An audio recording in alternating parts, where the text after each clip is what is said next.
Hello, this is From Day One. Thank you so much for joining our webinar, How to Measure and Benchmark Tricky Culture Risks. Please welcome Stephen Koepp, Founder and Chief Content Officer of From Day One. Steve? Hi, and welcome to our webinar. I'd like to thank you in advance for attending and participating in today's event. We'll be exploring how to prevent breakdowns in company culture by measuring and benchmarking tricky culture risks. Among them are disrespect, bias, and ethical problems. Workplace culture is the most important thing in keeping the well-being and success of our employees front and center. This session today will give you the tools to successfully implement that healthy culture in your companies. We'd like to thank our sponsor today, Emtrain. Emtrain allows you to benchmark your culture against the global community to identify issues before they become toxic problems, that become compliance issues, and destroy corporate culture. Emtrain partners with industry experts and uses current events to teach on topics such as sexual harassment, unconscious bias, and ethics. Emtrain's innovative platform is used by more than 800 culture-focused companies, such as Netflix, Yelp, Dolby, Pinterest, and others. Emtrain is a woman-owned and woman-led company. Before we launch our conversation, a few logistical items. This webinar is being recorded and will be available on demand within 24 hours of the event using your registration email. You can watch for a written account of the conversation next week on our website at fromday1.co. At 2:45, we'll have a Q&A session. Please think of your questions as you go along and start submitting them before then using the Q&A button at the bottom of your screen. Now I'd like to introduce our speaker, Janine Yancey, the founder and CEO of Emtrain, who's a passionate advocate for healthy workplace issues. Interviewing Janine will be our moderator, journalist Emily Nonko, who is reported for the Wall Street Journal, The Atlantic, and New York Magazine, among many others. Now over to you, Emily. Thanks so much, Steve. And I'm really excited to be speaking with Janine today. And Janine, beyond being a founder of this company, you're also an entrepreneur, a lawyer, an expert in HR and compliance. So I know we're going to have a lot of interesting stuff to delve into over the hour. I thought we'd start with a simple but complex question of what it means to talk about tricky culture issues in the midst of a global pandemic. We're in a really difficult time right now, so give us your initial thoughts on your work right now.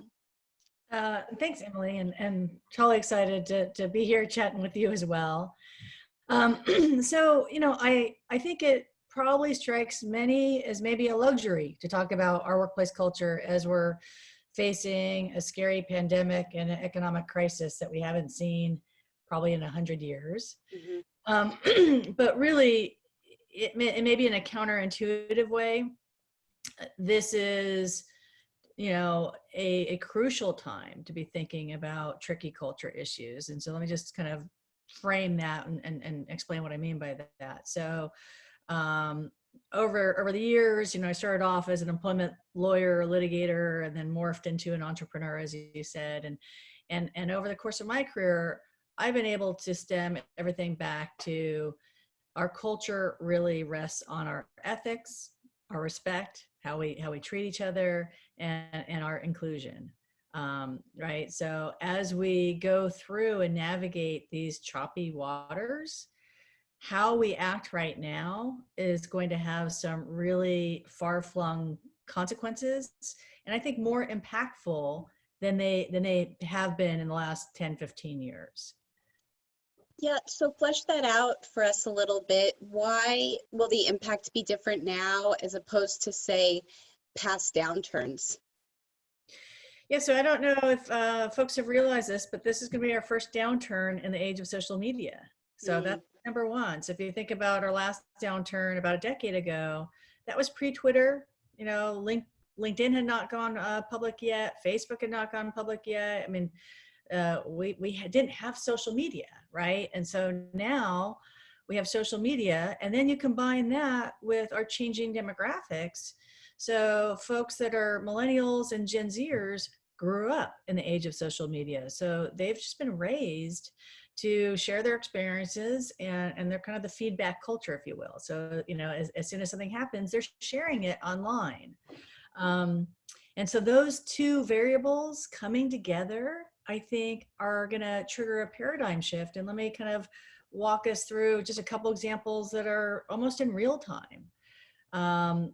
People on the call, today may have seen, one scooter company, a startup company in Los Angeles, did a layoff, and everyone is forced to make really difficult business decisions right now. I think no one's going to question that. These are tough times, but people are going to question how we do it and the method that we do it, right? And so that particular scooter company, it was, apparently they did their best, but it was not ideal, frankly. And it was, laying off almost 500 people in a couple minutes on Zoom, with kind of a pre-recorded recording. You could actually Google it, and you can experience that layoff message yourself on Google. I mean, I think there's like over 70,000 hits, when you look at that. And then just last week, an Amazon VP of engineering resigned publicly in protest for how they were treating Amazon workers in the warehouse. So what that shows me is we are now moving into the age of your action. What you do and your actions are going to be judged by the court of public opinion, not by traditional courthouses. And so as a former litigator, that's just, really pivotal for me, because it used to be that you could kind of control the narrative, isolate people that might have been upset at you, and then move them down a courthouse route, which you can control. And now I think that that's quickly becoming really not even relevant anymore, because you're going to be fighting your fight in on the web in real time. That's interesting. So there's lots of challenges managing employees, especially now in the down economy ahead. But how can we connect that to managing and quantifying these culture issues? So I think that the key is understanding where you're vulnerable and where your risks are to begin with, right? So, let's take that Amazon VP. I think that there's a way that if you knew that you were vulnerable within your workforce of trust, that not enough people had trust in your leadership and in your management actions, that you were going to do the right thing, then you could probably quantify your risk of when you do a pretty dramatic management action, like fire protesters, the people who started the protest. You could probably quantify your risk of a backlash based on, oh my, this has been simmering and percolating already, that, let's say 30%, 40% of our workforce doesn't have a lot of trust in our ability or our execution of doing the right thing, let's say. So what that looks like is, I believe that all of these broad topics of our ethics, our respect, our inclusion can be mapped back to the predictive elements, the predictive behaviors, right? And I think over the last 20 years, we've just kind of gone a different route, and we've looked at kind of legal rules and then which are not really relatable and no one really understands them, right? And then just these bad outcomes happen without us actually understanding these predictive elements. And so, like, for me, like, the easiest analogy might be, a health analogy. So, the onset of adult diabetes, you can actually track that back to some predictive elements of your blood sugar level, your BMI, your lifestyle, and monitor it over time and quantify your risk, basically, of getting adult diabetes. And I think the same exact analogy applies to these broad workplace culture issues. So how is the work different than, let's say, a traditional pulse survey, employee survey? I think it's really different. I mean, I think that they're actually very synergistic and additive and complementary. But with these issues, there's a couple of things. So these are the types of issues where everyone has a different, we all might be using the same words, right? But we all have different meanings of those words. So for example, you might think of harassment and you might have one image in your head, and I might think of harassment because I have a different life experience than you, and I might think of something very different, right? So because of that, I think we need to show, not tell, right? So I think that a necessary component to this is actually video scenes, and that kind of anchors what we're all discussing. So that's number one. Mm-hmm. And then number two is, you know, the issues that I call the tricky culture issues, when not managed well or proactively, have the potential to turn into legal consequences, right? And so that's typically an area that no one feels comfortable in a pulse survey getting near. Mm-hmm. They're just kind of leave it alone because it's kind of the kryptonite, if you will. Oh no, I don't want to touch that. It might turn into some legal risk. And kind of a thread, a nuance of that is you just can't ask a conclusory question like, do you think that there's bias here? I mean, that's problematic in so many different ways, right? You have to unpack it to, you know, what I'm calling kind of the predictive behavioral elements. Okay, so we have a new sort of engagement happening, looking at predictive elements. How do you set a benchmark to measure it? How would an organization go about doing that? So a couple of things, and let me take a moment before I answer that question, Emily, if you don't mind. Let me take a moment and just flesh out. Maybe it might be helpful what I mean by like the predictive elements. So let's take ethics, for example. You know, ethics or code of conduct. So, and this is, you know, people I think can come up with their own predictive behaviors, you know, based on collective domain, you know, experience at Emtrain. You know, we have come up with, you know, 4 predictive behaviors or dynamics that you want to look at. You want to look at, you know, how many people actually use a system for making good decisions, right? Mm-hmm. As opposed to how many people are just shoot from the hip and reactive. Mm-hmm. How many people have trust in their coworkers, have trust in their leadership. That's another predictive mm-hmm. element. How many people are held accountable or think that their coworkers and their leaders are held accountable. And then lastly, how strong or not are the organizational norms and practices? So meaning, is there like a nice, you know, common denominator that no matter how you are wired and what your life experiences are, you come to the workplace and everyone kind of tracks to the same norms and practices. And I think that's important to understand before we go on to benchmarking. Got it. And if you'll humor me for just 1 minute, I'm going to show a graph on respect, because so much of what we're dealing with right now with bad situations are, you know, how do we show up in a really respectful way with each other. So if I just do this real quick. Yep. Share my screen.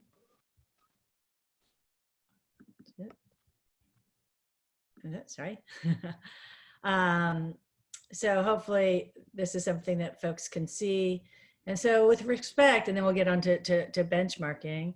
So we've, you know, this is based on our kind of domain experience over many, many years. We feel like you can map respect back to 6 predictive behaviors, which is key, because then people can start to test and measure those behaviors. So on the organizational side, you have in-group, out-group dynamics. So it's basically your cliques, if you want to think about it, like going back to high school, you know, who's the in crowd, who's the out crowd. And that has some, you know, really, you know, big implications. You know, we've seen through our programs and our engagement with all these employees that people who identify as part of the out group, they're having you know, an objectively different experience than people that are in the in group, right? So that's a big one.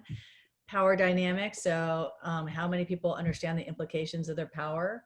I mean, I could tell you as a former employment litigator, probably half, if not more, of all the employment litigation cases are managers who just not understanding the implications of their power and are kind of a little bit clueless because they're acting, you know, with a direct report like they're equals and they're not. Organizational norms and practices is the number one predictor of whether or not you have a healthy workplace, actually. So this is what we found correlating to all the healthiest workplaces on our benchmark.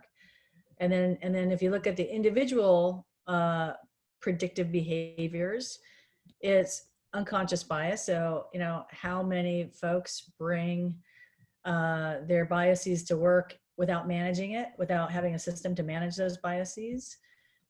Social intelligence. So how many of the people that you work with can read a room, can read nonverbal cues. And again, we see in our benchmark that the organizations where there is a noticeably weak measurement of social intelligence, they have more conflict, just plain and simple. And then lastly, you know, we all come to the workplace with our own life experiences, our own pre-existing mindset. So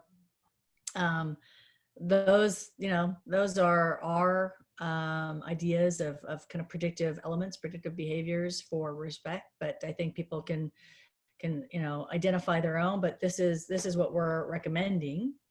And then to go back to your question, Emily, sorry, of a benchmark, we are polling, so we're introducing these concepts, if you will, of in-group, out-group dynamics and like all these, right? Showing it, guiding it, and then asking people to weigh in on what they see in their workplace. So for example, let's go back to, you know, social intelligence. We show what that looks like or what it doesn't look like, and then ask people, you know, or have a Likert question, if you will, with, I work with people that are, you know, have strong social intelligence skills versus I work with people who have really weak social intelligence skills. And so we're getting people to weigh in on what they see and what they work with in their immediate surroundings, and getting all these readings. And we did a report and published it a couple months ago with 2.5 million employee responses about all of these predictive behaviors, which leads to this benchmark. So going back to your question of how do you benchmark it? So we provide a, you know, complimentary report and benchmark every year. So you can look at our report, it's on our website, and you can model kind of what we're doing really manually within your own organizations to try to kind of guide people through these concepts of the predictive elements and dynamics, and take a read and measurement, and then see, you know, where you basically rate on this global benchmark. So let's talk a little bit more about that report released in March. Tell us about it and any other real major findings. Yeah, so the report that we did in March, you know, we took a kind of a tranche of 125 organizations last year, taking them through various programs and content, exploring these concepts of the predictive dynamics and behaviors and getting their measurements, and generated in several months' time, like I said, 2.5 million employee sentiment responses, and then started to group them around these predictive behaviors and then to benchmark them. And what was, you know, really helpful and insightful to see, kind of some interesting golden nuggets, if you will.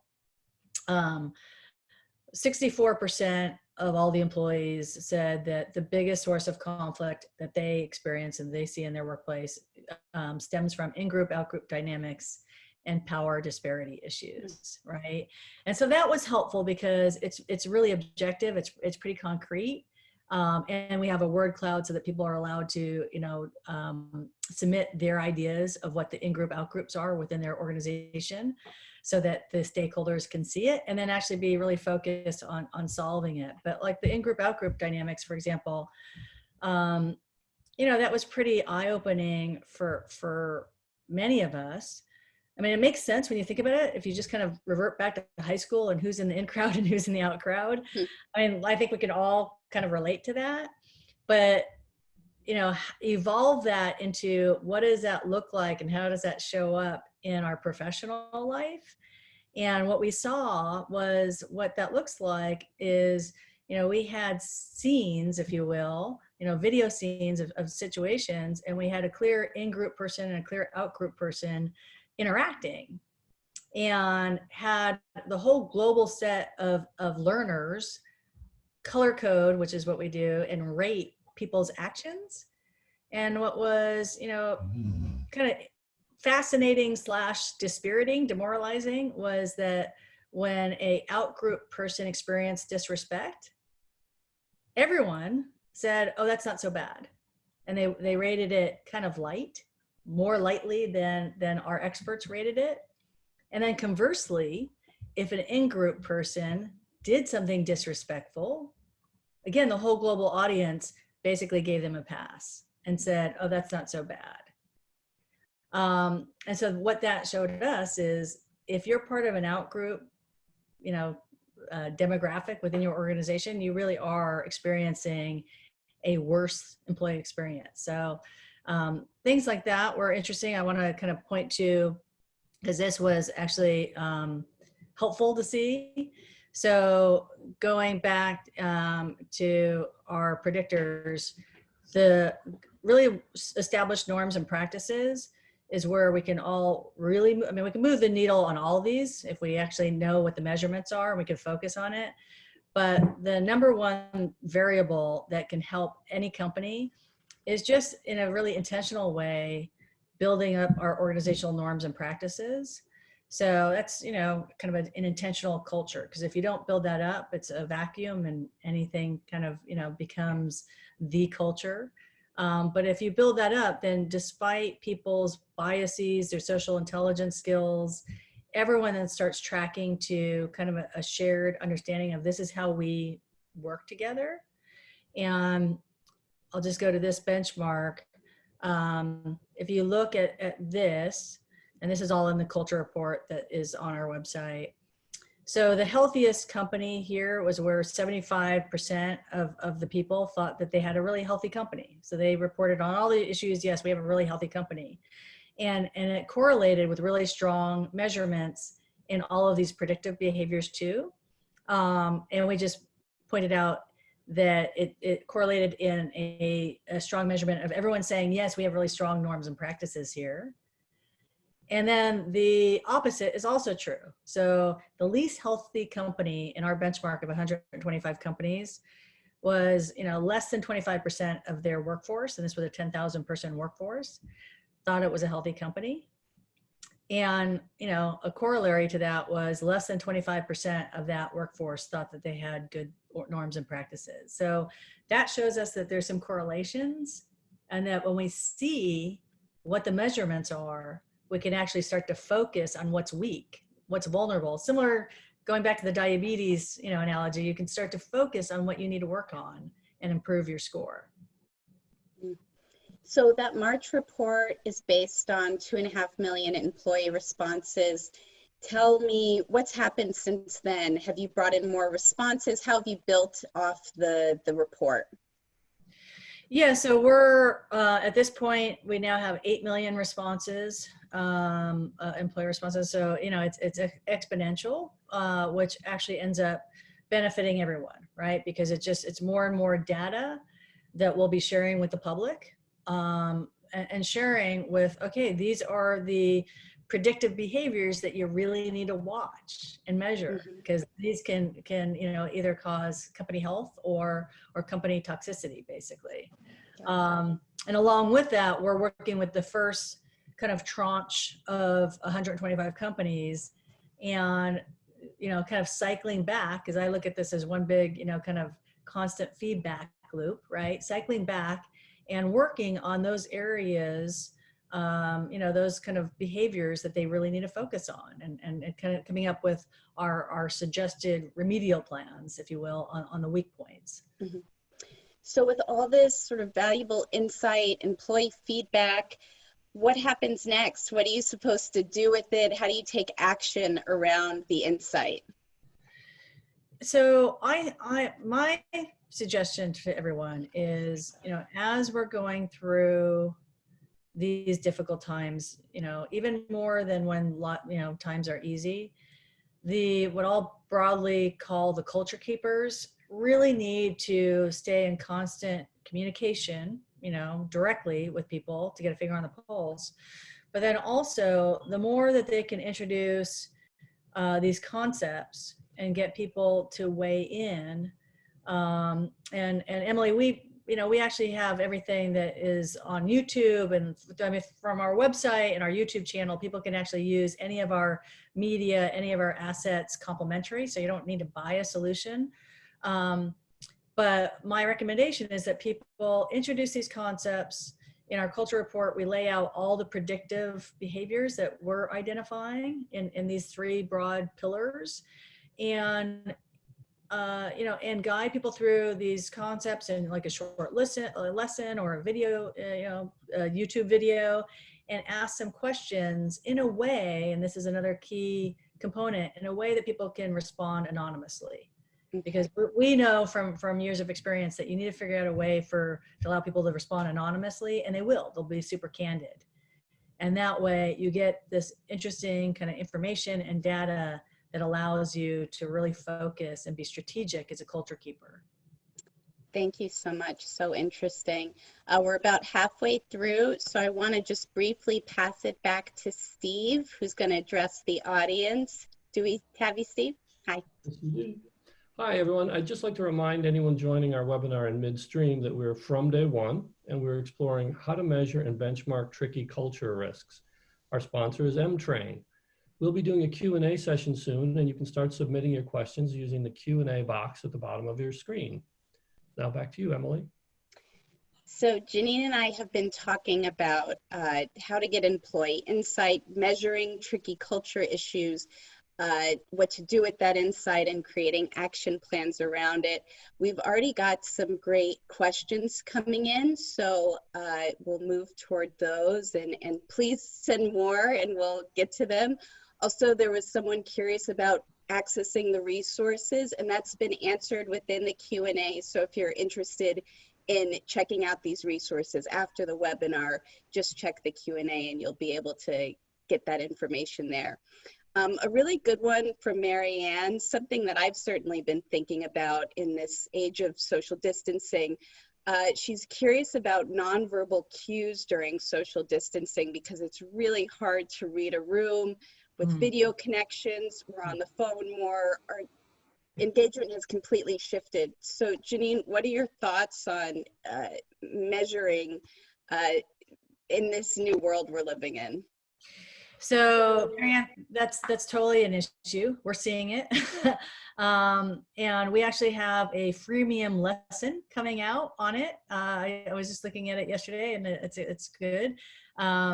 So I think that, again, my recommendation is for all these issues, you need to find a way to showcase what you see as kind of the tricky issues, right? So in this freemium video lesson that we just produced, that's available to everyone, it'll be on our website, I think actually, if not tomorrow, then Monday. It shows interactions on Zoom, basically, and then Slack. And so we're a big Zoom, Slack, kind of consumer. And just the disconnect that people, because people rarely say exactly what they mean or say what's on their mind. And so we have all this misfire going and built up tension. And you add that to the anxiety and the tension that people are already feeling, right? Because, people have their own kind of tense issues that are going on. And that just really kind of leads to a combustible moment. So my recommendation is address it. And again, allow people to respond anonymously of, basically, we're doing it within Emtrain, rate your anxiety level, basically. What goes through my mind is like, in Kaiser in the medical, what's your pain level, happy face all the way to a sad face, and get people to weigh in so that you get some measurements. But looping back directly on the difficulties of social intelligence in a time where we're all disconnected, that's definitely an issue, and you just need to address it. And I think we've got a lesson for everyone on that. Do you see longer term changes when we talk about business engagement in terms of how we're engaging folks? Are we going to be relying more on digital tools? What do you think is going to stick with us after, this initial period we're in now? So a couple of thoughts come to mind. So I think we're definitely going to be increasingly relying on technology and digital tools to do our work. I mean, I think that this current climate has accelerated that for a lot of industries that have not been, quick early adopters.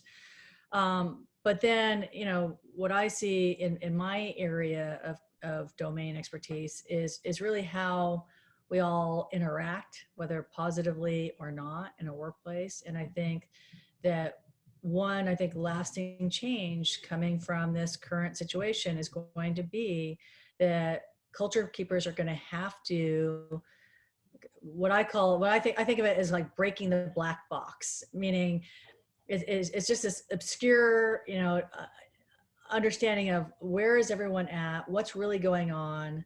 And I think we're going to have to actually break that down and get some data, through technology, get some data to understand where people's trust levels are. What do people think of as respect? What's respectful for people? We all have different notions of what's respect. Yeah. And try to really drill down and understand that in a much better, more proactive way than we have over the last 20 years, because it's going to have increasingly large consequences if we don't get it right. Yeah.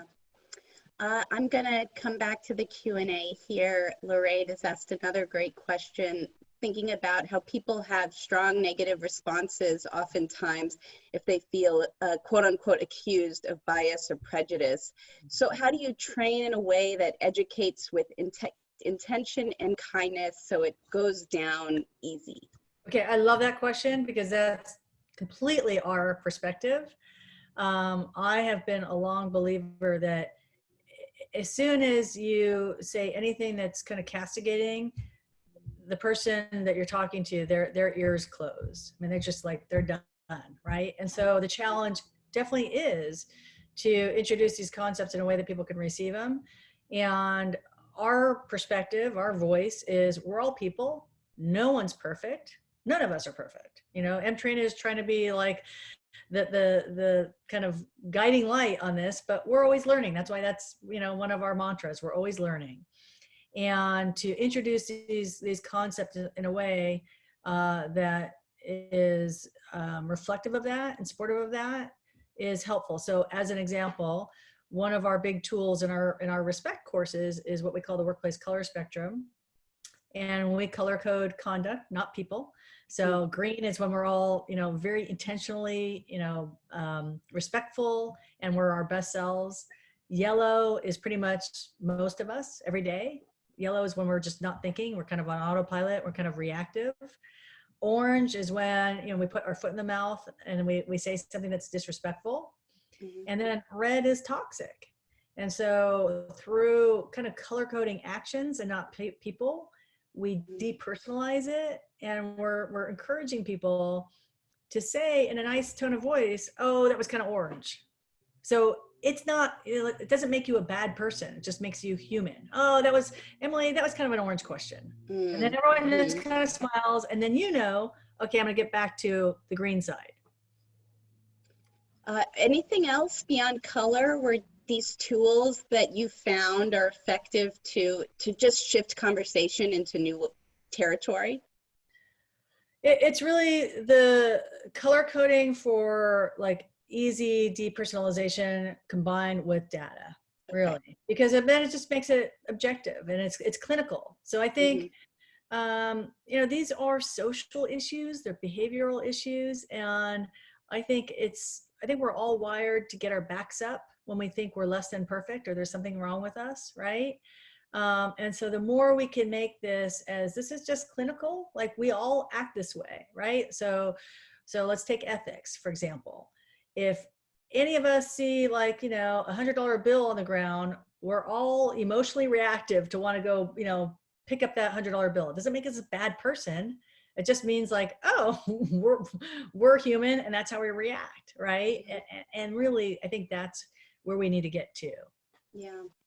I'm curious your thoughts where we're at right now when employees are experiencing a range of emotions, trying to get work done, with dealing with stress at home, with family. How do you think this current time applies to this work and doing engagement with employees who have really unique stressors right now?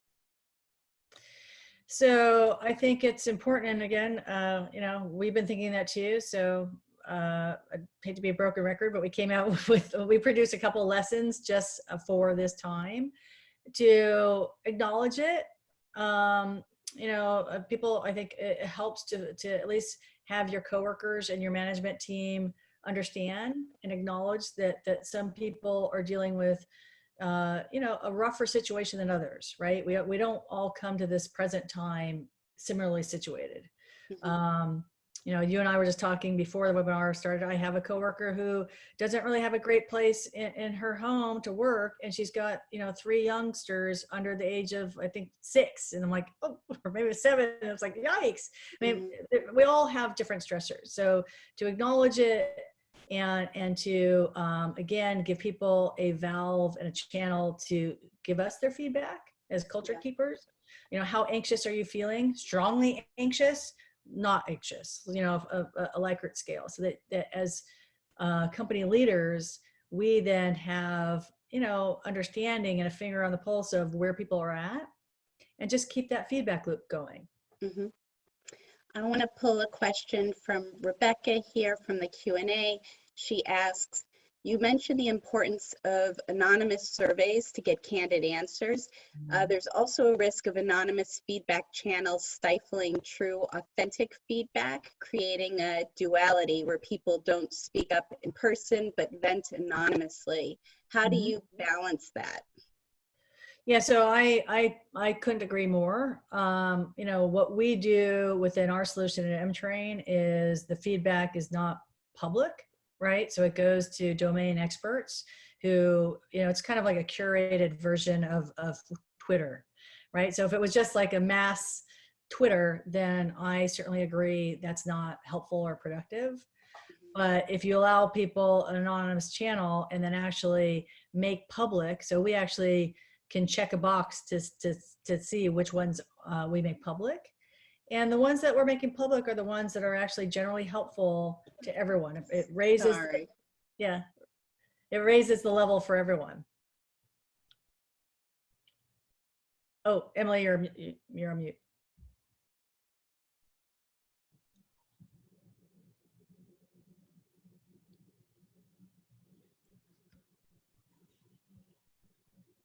I think you're still on mute. Yeah. All good. Sorry about that.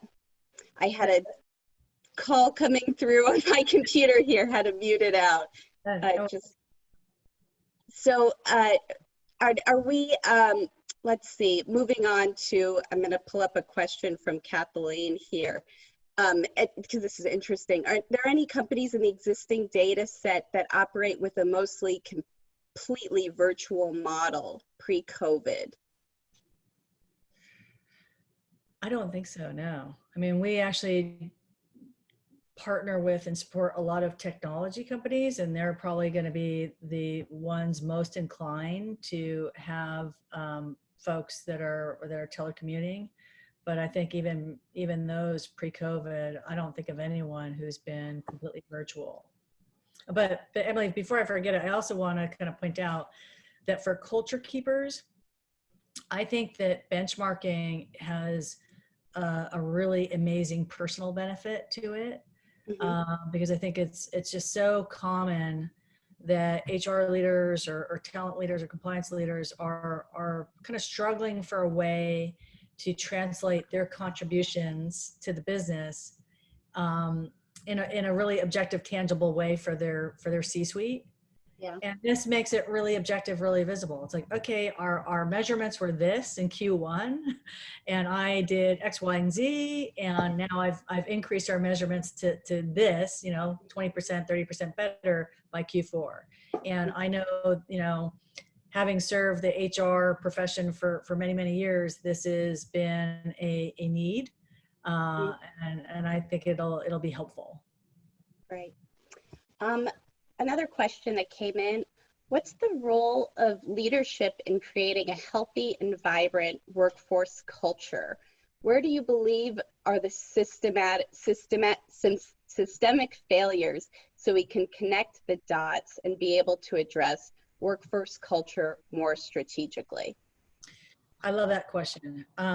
So I think it has to start from the top at what we can do, and we're working with a couple of the companies, in our kind of tranche on our benchmark, where some of the feedback was definitely flowing from the actions of the C-suite, and that was clear, right? Mm-hmm. And when you have objective, quantifiable evidence that is leading to conflict, leading to problems, leading to a downgrade in productivity. I mean, that's an obvious one, and you can flow it back to kind of how the leadership shows up in the organization. Mm-hmm. It's a nice thing. I guess nice is a relative term, but it's a nice thing for the HR leaders, if you will, or the culture leaders to say, this isn't me. Like, you don't have to be the one, you don't have to be the messenger, basically. You can say, this is, what the workforce is saying. Yeah. Here's the cause and effect. We can say that because we're not as healthy as we can be, we're having, lost productivity. We're having conflict that's taking 5 hours, 6 hours, per person per week. Mm-hmm. That can be quantified in dollars and cents. I mean, to me, it's make everything measurable, make everything money. And that's how, and everything can be quantified down to money, dollars and cents. And then just show those dollars and cents to your C-suite. Say, okay, here's why you need a lead. Here's why it's important for you to set the tone. Not me to be the peanuts gallery, barking, which is often what happens to HR leaders and culture leaders. They need to have their C-suite set the tone and be a partner to them. And I think the easiest way to get leadership on board is to give them the data and quantify it in dollars and cents. What have you noticed are there challenges in terms of getting leadership on board in all of your work in this issue or in this space? What are the issues that come up of getting leadership on board? So far, and disclaimer, these are early days. So we launched our new platform a year ago, last May. And we're just now going through what I'll call like the second loop of feedback, right? So it's still relatively early days, but I'm pleased that all of our experiences, all of our interactions have been really positive. Mm-hmm. So for example, the healthiest company in our benchmark of 125 companies, they were great. They were healthy. They had one little score that was not so great. It was the in-group, out-group kind of clicks and pre-IPO versus post-IPO and engineers versus the rest of the world, the rest of the company. And we took that information back to the leadership team and said that, you can do better. And this is where you need to focus and you need to be very intentional about it. And as soon as, and actually one other thing was the politically progressive versus the politically conservative. That was also a big kind of polarization factor. Mm-hmm. And so actually having that again, evidence, I'm a lawyer, I think of it in terms of evidence. It really helped the leadership team get on board and say, okay, we're going to be super intentional about our efforts, our town hall meetings, our internal communications, and address these issues because, they were close to the top, so they want to be the top. Yeah. You mentioned in-group, out-group, so I'm going to pull it to a Q&A, a question we've got here. Part of the in-group, out-group is that the out-group people can be subject to mobbing, bullying by a group, and receive lots of unified negative feedback that's not true. Do you have training information on how to deal with this issue? So let me see if I understand. So the person who's in the out group basically is not supported, is undermined by their peers. Am I getting that? Sounds like, yep. Okay. So yeah, within all of our lessons on respect, within our respect program, we definitely navigate that and cover that, and you can see it in real time, because in our program, it's not a one-dimensional program. It's two-dimensional, because you see the polling results of how people anonymously globally are feeling on these issues, and people are chatting about the fact, again, in a curated way, that, oh, isn't it interesting that, this one outgroup member, doesn't have any, like, their concerns are minimized. Like, it's like they should just need to suck it up, basically. And yet, if they were part of the in-group, then that would not even be tolerated for a second. And that becomes really clear. And I think that because of the combination of the nuance and kind of unpacking these delicate issues with everyone safe, the employer is safe, all the employees are safe in this interaction, it really allows people to kind of open up their eyes and rethink, some of their impressions on certain topics. We live in a world with a lot of polarization, arguments, and feeling like separation. Do you feel that companies can create, regardless of what's going on in the outside world, companies can foster this collaboration, safe spaces to talk, even though we sort of are living at a time where it seems like there's heightened discussions around what side people are on? I absolutely think so. And I think that, kind of a bright, shiny spot and a silver lining is similar to what we're seeing in this pandemic, where actually corporate, citizens stepped up to lead the way in many ways. Yeah, that's true. I think on these issues of social polarization, corporate citizens can step up to lead the way.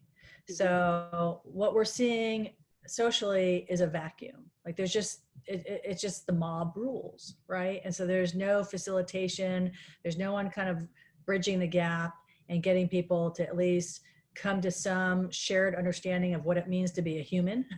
So you think of Maslow's law, like, we all need food, we all need a roof over our head, right? There's certain basic things that we all need, and we can share some agreement on those basic needs. And if you kind of apply that to our professional lives, there's some things that we all need as just basic needs. And I really see it's up to the leadership of a business to help facilitate that and get people to understand that. And therefore, regardless of what your pre-existing kind of experiences were, or your mindset happens to be, whether you're political liberal or conservative, whether you believe in unconscious bias or not, because that's also a polarization factor, you can introduce these topics and introduce some shared norms that you say, if you want to work here, this is what we all adhere to, and build in that bridge. I'm wondering what other openings you see at a time of crisis and change, other ways you think companies can effectively recover in a resilient way that's responding to their employee concerns. I think generally I'm really hopeful that we're going to come out of this with a better feedback loop and a little bit more balance. So what I've been watching over the last, let's say decade or so, is less and less really kind of healthy feedback between the trenches, the people in the trenches, and the people making the business decisions. It just seems like there's a blockage of information. And the people that I talk to that are in HR, that are in compliance, sometimes I kind of shake my head because they're just in an ivory tower, and I don't think they have any really kind of view of what's really going on in the trenches. And I see it through our solution where people are way candid in what's going on. And I loop that in with the HR folks, and they didn't know, right? One stat of our culture report is, out of 2.5 million employee responses, only 17% will go to HR with a problem. Like, that tells you something. So when HR thinks that they know, I think our data, our evidence shows that they actually don't know. So that's a problem. And I see us kind of correcting that and actually doing a nice feedback loop. And then the other factor that I think will be a silver lining coming out of this is, the employers, and it's interesting, it might be a little counterintuitive that because despite having a really kind of bull market for the last 10 years where, it was kind of an employee's market, if you will. Even so, once the employee took the job, there's just an imbalance of power between employers and employees. And don't get me wrong, I'm a former employer management side labor lawyer. So it's not that, I think, employees should have the power. I think there needs to be a nice balance. And I think when there's not a balance, when it's off kilter, it's actually both, it's bad for both employees and employers. And I think coming out of this, I think we're going to find our equilibrium and find a better balance. Thanks. We're in the last 10 minutes, so if anyone has final questions, please bring them to the Q&A so we can get them as we're wrapping up here. I'm going to go to a question from Solomon here. He's asking, where does leadership and organizational culture fit into the systems framework? I think probably by systems framework, maybe Solomon means the organizational norms and practices. I'm going to assume so. And it's really set by leadership, right? So leadership, and this sounds, super kind of common sense, but I think it's shocking how often that doesn't happen. So, to answer the question, it's really up to leadership working with their talent leader, and other business advisors to kind of think through and identify, what are our norms and practices here? Like, how do we treat each other? How do we resolve conflict? How do we conduct ourselves in meetings? How do we make decisions, both at the micro level and at the macro level as an organization, and really think through that. And you have some organizations like Netflix who have a really strong culture. You're at Netflix within a week because they have a certain way of doing business, and that can be a great thing, and it basically counterbalances what I'll just call personal baggage. We all have our own personal baggage, which is often, not helpful. And when you have strong norms and practices, it works as a nice counterbalance to the kind of peccadillos that we all bring to the workplace. And that absolutely has to start with leadership. So as we're wrapping up, tell us what's happening next for Emtrain. Where is the company going? What should we be looking forward to? Well, thank you, Emily. So excited to announce that we just closed a round of funding of $10 million, which is super for an organization focusing on harassment and bias and ethics. There's not, frankly, a whole lot of investors that are emotionally attached to those issues. And so that's going to help us really fill out our data science team and our behavioral scientists.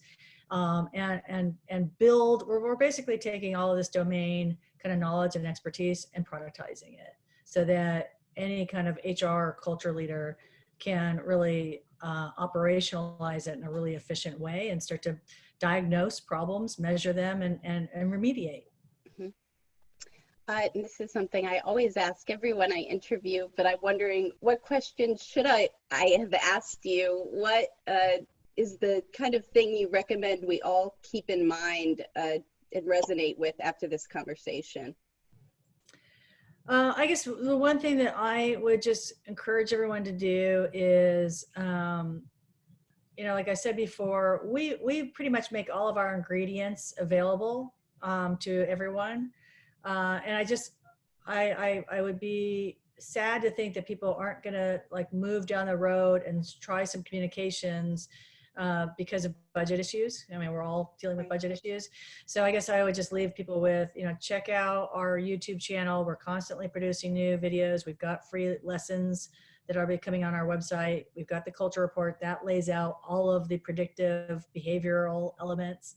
And just try to bake your own cake, if you will, because we give you the ingredients to do that, and be proactive. I mean, I guess the one thing that I would leave people with is, think of yourself as in a kayak in the rapids.